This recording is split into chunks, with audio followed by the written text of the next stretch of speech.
No, 2009 went really well. I mean, just started with the Nitro Circus and finally got that onto MTV, which was basically just gave us a huge budget to have fun, travel the world with all our friends.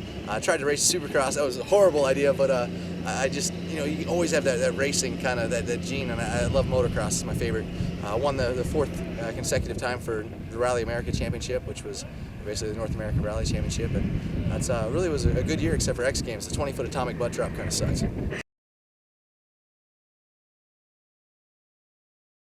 Pretty much ever since the double backflip, and even before the double backflip, because on a trampoline it's so much easier to do a backflip with the spin than it is to do two flips.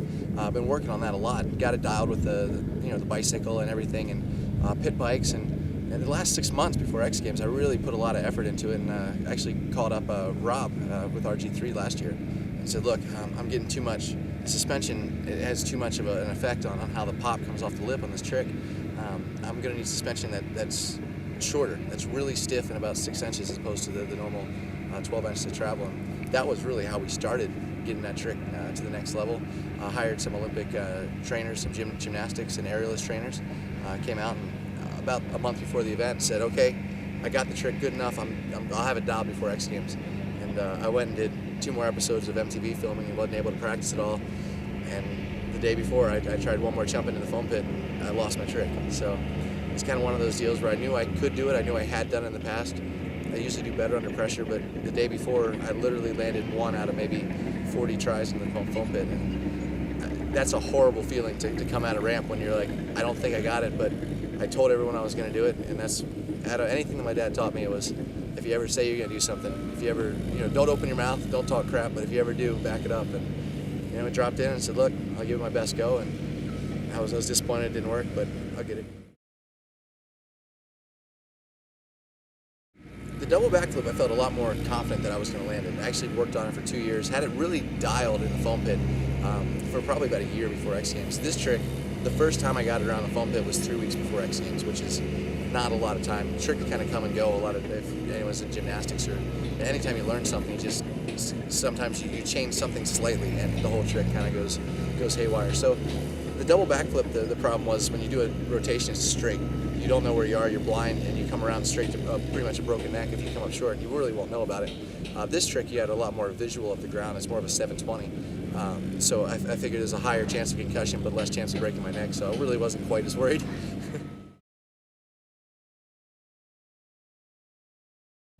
Nitro Circus started out because I had pretty much the first foam pit, definitely the first motorcycle foam pit on the East Coast.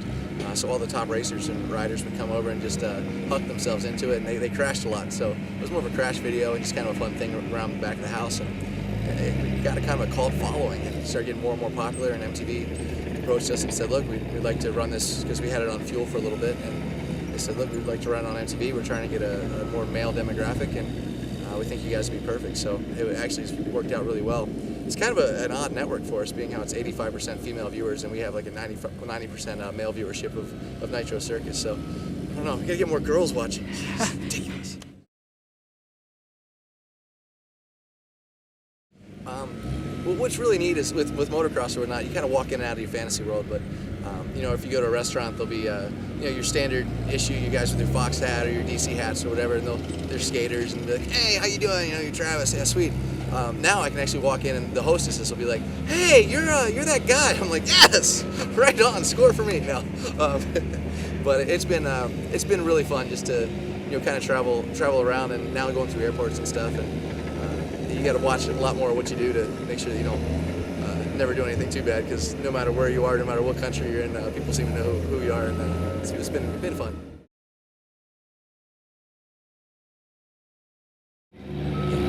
Rally's actually been really good for me. I've driven cars since I was, go-karts since I was 2, and I rolled my first car at 10. Just really my whole life has been driving and riding everything, sliding stuff. My dad had a construction company, so it was really a good fit. And coming from motocross, I just had a good feeling of dirt and where the traction is, and won the last four championships of Rally America. And it's been just a great transition. They say with age get a cage. Every time I was hurt, I was in a car, and I was hurt a lot.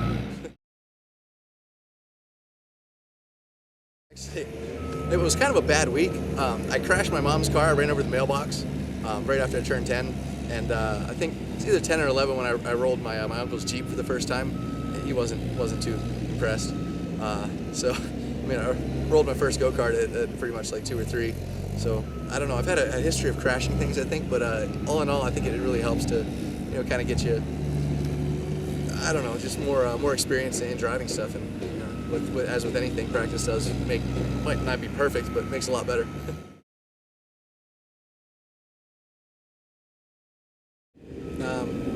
What's really cool about freestyle motocross right now is it's kind of evolving in 2 different directions. There's a lot of guys doing the body varials. Generally, the people with a smaller build and more kind of air awareness of themselves have been able to do all kinds of body varials and all kinds of different stuff that way. But the flips now have taken a new level because everyone's starting to do spins. And now with the toilet paper 7, to combine a flip and a spin, really there are no limits to the sport. It's just a matter of just learning it. And I think the first gymnastics background person that can ride a motorcycle is going to absolutely crush it. The next step for freestyle though is definitely going to be the track design. Trying to get more like the BMX park style. The suspension that RG3 made up for me that had about 6 inches of travel. You got to be a lot more precise, but kind of go into the BMX style. I can hit a half pipe and really flow around a bicycle skate park with that kind of suspension. So I think that might be somewhere it goes in the future.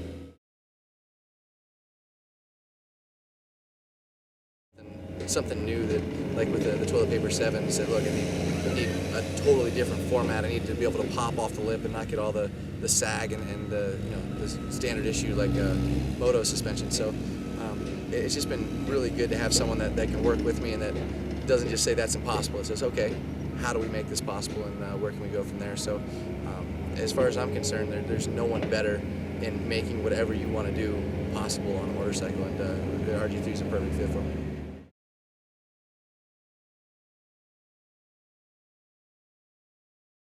No, Nitro Circus is basically all of us just kind of sitting around coming up with fun ideas. I mean, okay, a lot of the stuff is just stupid, and when we can't think of anything new, the jackass guys take over and they taser us and they mace us and just hurt us for no apparent reason. But the whole principle of Nitro Circus is let's do stuff that's never been done. Let's think outside the box. Let's have a lot of fun, and if we do it right, we shouldn't get hurt. I'm not saying we don't get hurt, because we get hurt a lot more than probably any other TV show out there, or any other sport or anything. It's like basically you're just hucking yourself and yeah, it feels about right. There's not a lot of science that goes into most of the stuff we do, but it's a blast. And to be perfectly honest, everybody comes up with their equal share of what to do, and I really like working with stuff that is low skill, high fun, high risk. Our motto is high risk, low pay, underprepared and over enthusiastic. It gets you a long way in life.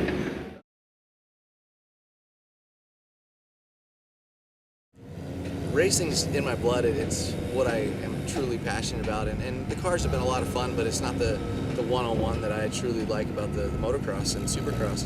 And to be perfectly honest, I'd love to be back out there. It's just a matter of really injured. I mean, I have no ACL or PCL on my right knee, no ACL on my left knee.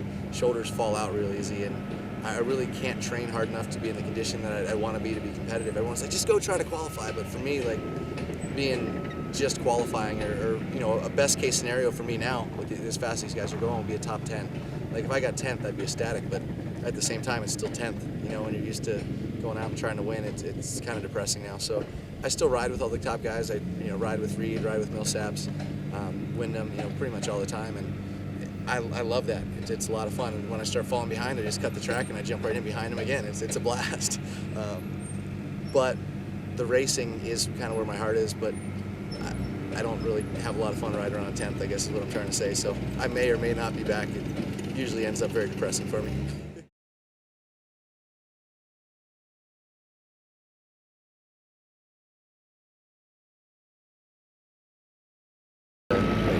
Going the wrong way with all this. Let me try that over.